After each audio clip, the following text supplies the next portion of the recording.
Bienvenue à tous sur Sariou Pronostic PMU, la chaîne YouTube 100% dédiée aux passionnés de course hippique et de pronostic quintet plus. Ici chaque jour, je vous propose une analyse claire, honnête et surtout construite sur une vraie passion pour les chevaux et l'univers du teur. Si vous êtes ici, c'est que vous partagez cette même envie de gagner, d'apprendre et de vibrer devant les arrivées. Sur cette chaîne, on vise des coups sûrs, des surprises bien senties et surtout des moments de victoire partagés. On gagne ensemble et parfois, on rate ensemble, car c'est aussi le teur des imprévus, des chevaux inattendus à l'arrivée. Mais jamais de découragement. Mais attention, la chaîne ne s'arrête pas là. En plus des vidéos publiques, j'ai aussi un abonnement privé VIP, réservé aux plus déterminés, où je partage mes meilleures infos, mes jeux les plus osés, et où j'accompagne personnellement ceux qui veulent aller plus loin dans leurs jeux et leurs gains. Plusieurs turfistes en profitent déjà et obtiennent des résultats solides chaque semaine grâce à ce suivi exclusif. Alors si tu es nouveau ici, pense à t'abonner, à liker la vidéo, et surtout à laisser un commentaire juste en bas pour me dire ce que tu penses de mes pronostics du jour. Ou simplement partager ton propre avis, ton jeu, ton ressenti, tu sais. Chaque message, chaque pouce bleu, chaque partage, c'est ça qui me donne la force de continuer, d'analyser encore mieux, et de vous proposer du contenu de qualité tous les jours. Alors je compte sur toi pour partager cette vidéo à tes proches, amis, frères, sœurs, collègues, parents. Bref, toutes les personnes qui aiment le teur ou qui veulent simplement rejoindre une communauté solide et motivée. Ici, on ne lâche rien, on apprend de nos erreurs. On fête nos victoires et on avance ensemble. Merci de faire partie de cette aventure. Et maintenant, place aux choses sérieuses, découvrons ensemble le quintet plus du jour. Maintenant les amis, je vais vous expliquer en détail pourquoi j'ai fait ces choix aujourd'hui. On va parler de mes bases solides, de mon favori du jour, de ma sélection principale, de mon multi, de mon indice de confiance, de mes chevaux préférés, mes surprises, mon 2 sur 4, et même du cheval que je regrette de ne pas avoir mis dans ma base. Je vous dis tout sans filtre, mes bases solides, on attaque par mes bases solides. Ce sont les chevaux que je considère comme incontournables. Je les ai choisis parce qu'ils réunissent plusieurs critères, une forme sûre, une belle musique, une régularité à ce niveau, un bon engagement au poids ou au plafond des gains. Ce sont mes points d'appui, sauf incident de course. Ils doivent être dans le quintet. Aujourd'hui j'ai deux bases. Le premier, c'est un cheval qui vient de prouver sa forme dans une course référence. Il revient ici avec de solides garanties. Le second, c'est un pur spécialiste de la piste.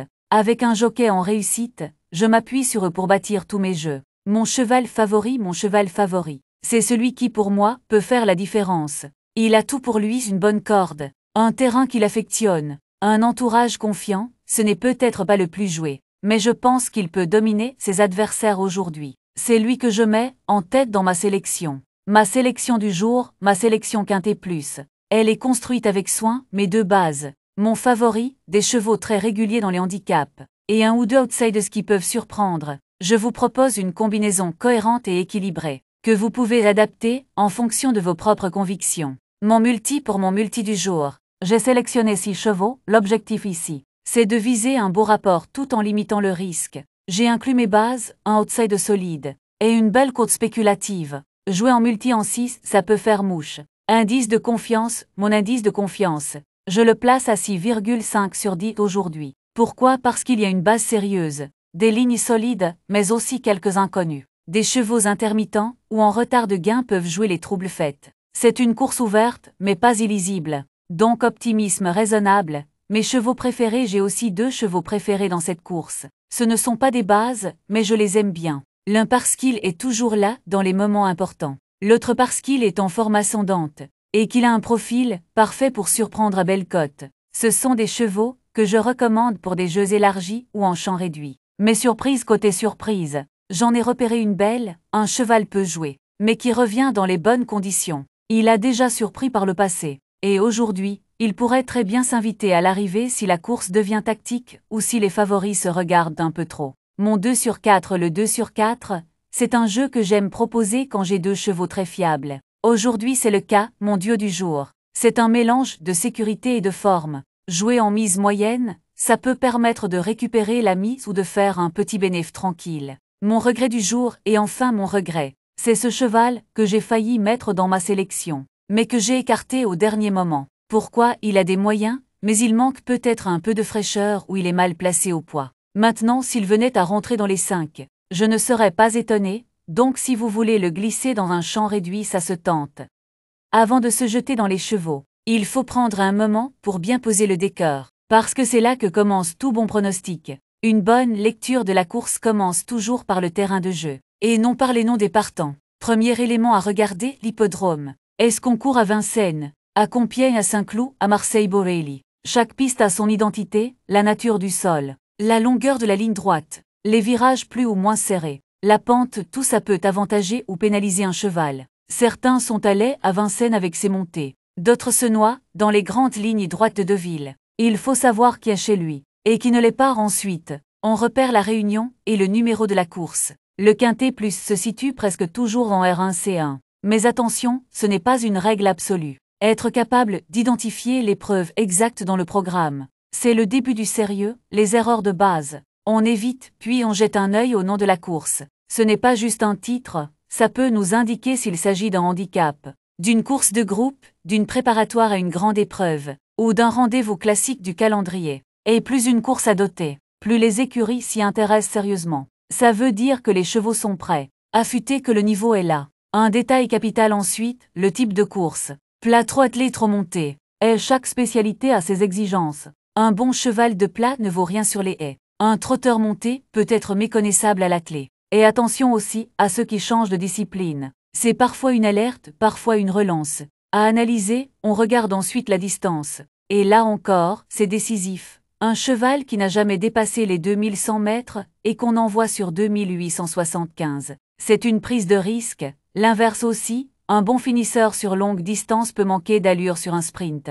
Il faut toujours vérifier si le cheval est dans son registre ou complètement déplacé. La corde, c'est souvent le piège. À gauche, à droite, beaucoup de parieurs n'y font pas attention. Pourtant certains chevaux perdent tous leurs moyens sur la mauvaise corde. Il suffit de regarder leurs anciennes performances pour le voir. Un cheval corde à droite qui dérobe, qui tire ou qui se désunit, c'est souvent une histoire de sens de course. Un détail, mais qui coûte cher à l'arrivée. Tu dois aussi considérer l'heure de la course, surtout pour les terrains qui évoluent avec la météo. Une course sur herbe, à 13h50 peut se courir sur un terrain collant si la pluie est tombée toute la matinée. Et dans ces cas-là, certains chevaux deviennent complètement inopérants. Le nombre de partants est un autre facteur à ne jamais négliger. Une course avec 18 chevaux, c'est souvent un jeu de parcours, avec des chevaux enfermés, des incidents, et parfois des résultats très ouverts. En revanche, une course avec 13 ou 14 chevaux peut être plus lisible. Mais attention aux faux rythmes. Le volume du peloton influence directement le déroulement.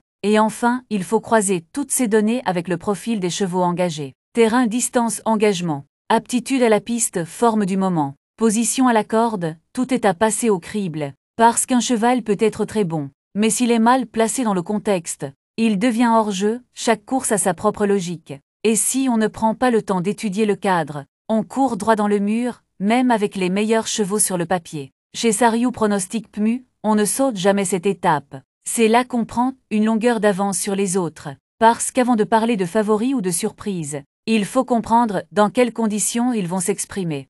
Bon, là vous avez vu comment j'aborde cette course, avec les infos essentielles et les détails à ne pas négliger. Maintenant, si vous suivez ce genre de vidéos régulièrement, vous savez que chaque jour apporte son lot de surprises et d'opportunités à saisir. Ce que je vous recommande, c'est de ne pas vous arrêter là. Il y a déjà les pronostics pour la course de demain qui vous attendent juste après cette vidéo. Prenez le temps d'y jeter un œil. Vous verrez, j'ai relevé quelques profils très intéressants. C'est souvent là que se fait la différence entre un simple ticket et un ticket gagnant. Et si vous avez envie de mieux comprendre ma méthode, d'avoir des conseils plus personnalisés, ou tout simplement d'échanger avec moi, n'hésitez pas à m'écrire sur WhatsApp. Le lien est dans la description. Je réponds toujours, surtout quand il s'agit d'aider un turfiste motivé à progresser. Bref, ne vous arrêtez pas ici. Continuez avec les prochaines vidéos. Explorez, posez vos questions. Le but, c'est d'évoluer ensemble, et surtout de jouer plus intelligemment. À tout de suite sur les pronos de demain.